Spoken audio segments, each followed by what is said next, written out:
Hi everyone, and welcome back to another Bork No Game video. Today's video is day 2, May Clan Battle Day 1. So let's go ahead and jump right into this and show you the different teams that I'm going to be running. Jump into Orc Chieftain because that's where I'm pretty much going to be starting my runs. We're going to do a trial run right here, and this is the team that we are going to be running, alright? Now, a couple tips when it comes to this. Lap 1 is fairly easier, so you can technically not have to do Kokoro face swap or face tank in the very beginning, so you can keep Kaori in the front and you can run more of your aggressive comps now. It's better to run, these teams in particular, the Kokoro face tank now, because later on when we move into the next lap, you're going to have to use someone like Miyako for the Orc Chieftain, because Kaori cannot tank it and pretty much Kokoro can't take it usually, unless you have some decent RNG going on or pretty much geared out your Kokoro, or your Kokoro is going to be 5-star. Honestly, up to you how you want to gear her out and, make the situation work for you, because a lot of people I know recommend her for rank 7-6. But as you can see here, we are doing some pretty decent damage overall. I think it just has to do with the fact that we are actually geared this time. We had extra time to actually get our levels up. So there might be some people at level 97, some people at level 98. Overall, we had more time to farm some gear in the beginning. I farmed most of my gear for Makoto and Kaori, and then everyone else followed suit. As you can see here, my Kaori is taking some damage, but it's not too bad overall. We are managing to hit 900k, which is the overall goal with this boss. Very nice there. So that's going to be team 1 for the Orc Chief. A lot of aggression has to come with this factor. Can do the Kokoro face tank, where she switches, but I feel like that loses out on some DPS when it comes to Kaori. But let's go ahead and swap to our other team. Alright, and of course I'm not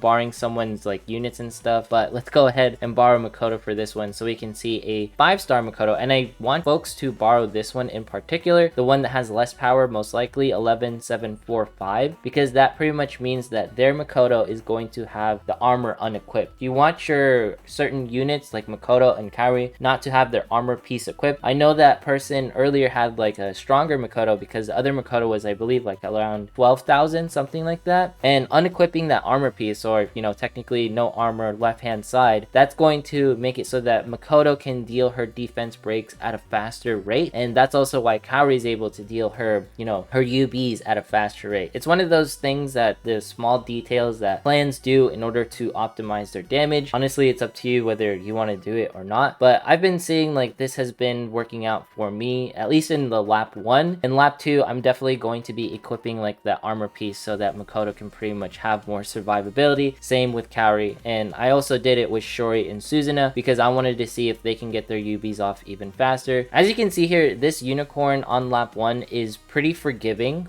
Granted, my Shori is dying in the back because that dude is always aiming for the person with the highest attack, but we managed to pull off. Is this going to be a mill hit? Is it going to be a mill run? Oh man, we were so close. I don't think that was a mill. Was it a mill? Okay, barely scratching a mill, but that's going to be the team for the unicorn. All right, so with the crab boss, of course, I am going to be running the Misato, or pretty much the Ilya team. All right, so let's go into the trial runs right here, and I highly recommend using these parties features, saving your parties so that you can come back to it. It won't be as stressful trying to figure out all the different teams. You can write it down on an Excel spreadsheet or what have you, but I recommend this way. That way it can be all in front of your face, and you can just sort of flow within the different fights. You don't have to backtrack, and you also can keep personal logs. I'll show my personal logs afterwards as well, so you can see the different runs that I was pretty much playing with. All right, here's gonna be the runs for this one, which pretty much has Ilya almost dying right there, but just note here that she is going to be able to survive. A lot of it does have to do with Misato. All right, so my Misato is currently rank 8-6. She is not rank 9-5. I think I want her to be at rank 9-5 so her heals can be a little bit bigger. We'll see, because heals are based off of magic attack, and the more magic attack Misato has, the bigger her heals will be for Ilya. More heals also for Ilya means more survivability. So as you can see here, everything's going well. Her survivability is pretty good once Misato starts getting into the groove with actually casting her heals and everything. I know not everything is min-max, and I'm not timing everything to the highest degree, but I'm pretty satisfied with the overall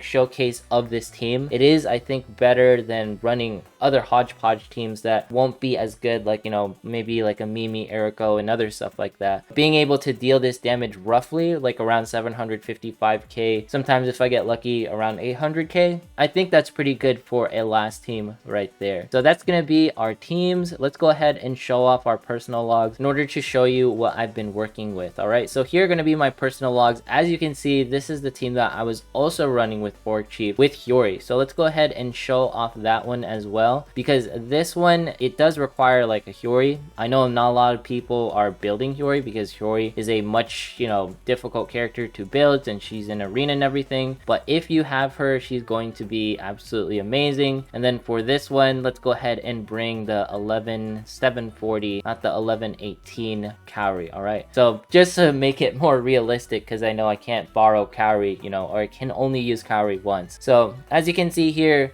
it looks a little slow, and I know Susanna and Shiori, you know, they perform very well. But with Hiyori being in the front of the boss, you know, with Orc Chief, and she's always getting hit, her damage is going to be substantially higher because she's always going to be hit. Issue with, like, you know, archers staying in the backline for this particular boss on lap 1 is that they don't get hit often enough, alright? So that's why, like, for example, Shiori was able to deal so much damage with Unicorn, because she was constantly getting hit, so her UBs would pretty much come off faster. But as you can see here, the damage is pretty great. Hiyori is definitely a hidden gem when it comes to clan battle or any of the fist-based characters. That was a huge crit right there by Kaori. That was 64k. Look at this damage just flow, 820k. All right, so a couple of things though when it comes to this, fist-based characters are generally good for clan battle, mostly because of the fact that they have a lot of power going into the fight as they get more buffs, because they usually self-buff themselves. Not to mention their TP gains are absolutely ridiculous, and they're pretty bulky. So as you can see here, the damage is definitely going to be higher than the archer team, but just know it has nothing to do with the fact that Susanna or Shiori isn't strong. It has everything to do with the fact that Hiyori is getting more TP, and she's able to get her UBs off more quickly. All right, so that's going to be the clan battle showcase for day 1. Those are the teams that I plan to run. Hopefully you guys are finding some luck fighting, and let's go ahead and bring Shiori. Shiori is my wannabe Arisa. If I had Arisa, I'd totally run her. As far as everything goes, I'm really excited to see how this clan battle pretty much goes, because a lot of the things that we usually don't talk about is running a mage team. There's going to be different forms of the Ilia team that I pretty much just showcased, and dealing 700k to a boss, you know, especially the last boss, I think that's pretty respectable compared to all of the previous clan battles that we've had in the past. Because most of the previous clan battles, you know, the boss, or we're maybe dealing like around 500k. Now that we're able to deal upwards to 700k, whenever Summer Karu pretty much pops up, that team's going to become even better over time. So it's only going to go up as we get closer to New Year's Karu pretty much releasing. That's when the game for clan battle is going to completely change, because New Year's Karu is going to change everything. She's going to be like the new Summer Karu that we've been saving for, but Summer Karu is just around the corner, and I can't wait for our mage teams to perform even better as we are flowing through the game. All right, and don't worry if you don't have Ilia and Kyoka right now. They will come, you know, to you when you were doing pre-fest and all the different banners. They're not really necessary units in the beginning. They're just helpful towards the situations that we currently have. All right, trust me, you can definitely run the double archer comp at the very last hit in case you want to do that, because I know some people don't have Ilia, and double archer will work fantastically. And you can also probably run Suzume if you want with that team. Let's go ahead and skip Princess Arena for this particular area so we can show what an archer comp is going to be looking like. Alright, so an archer comp would look something like this. I know I ran Shiori earlier on my June comp. You can definitely replace her with Mimi or any other unit. As you can see here, the damage isn't that crazy, but I want to showcase that it is going to be viable as an alternative as you're flowing through clan battle. Of course, you don't have to run Nozomi. You can probably put Makoto in the front and then use, you know, Mimi or someone else or Yukari as a default healer. In the end, I just want to showcase that this is something that folks are also going to be running, and this is the team that folks have been running, you know, in the past. All right, can also run Shinobu. I don't think Shinobu will be that effective towards this boss, mostly because, you know, her dad or the skull thing is able to do a lot of damage mitigation, and you don't really need to worry about that with Crab because all of his attacks are AoE, so he's gonna hit like all 6 targets if, like, you know, the skull dad or the skull were to pop up when Shinobu is going to be appearing. Now I know it's not a 700k like damage deal like going on here, but the most part this is going to be pretty effective. Let's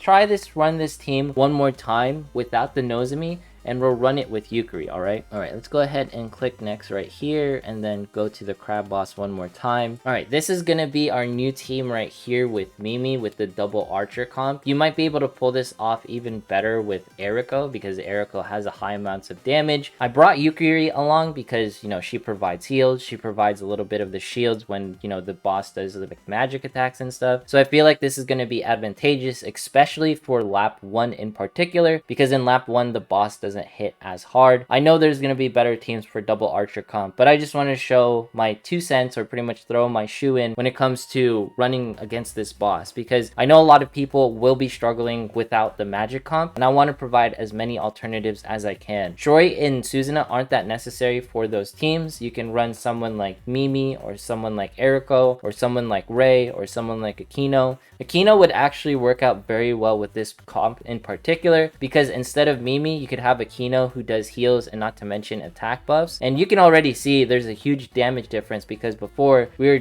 dealing like maybe 500k, and we're creeping towards more that 600k. Obviously, you can tell that Magic Team was able to deal like 700k, so it's going to be a little bit better. I know with a little bit more refinement, you can be more aggressive with this team, but I wanted to throw my 2 cents in when it comes to this double archer comp. But anyways, if you made it this far in today's video, consider subscribing, dropping a like, leaving a comment. Follow me on Twitch, follow me on Twitter. Once we hit 20,000 subs, we'll be doing a giveaway. Thanks so much for watching. Have yourself a fantastic day. Good luck on Clan Battle, and I will see you in the next one.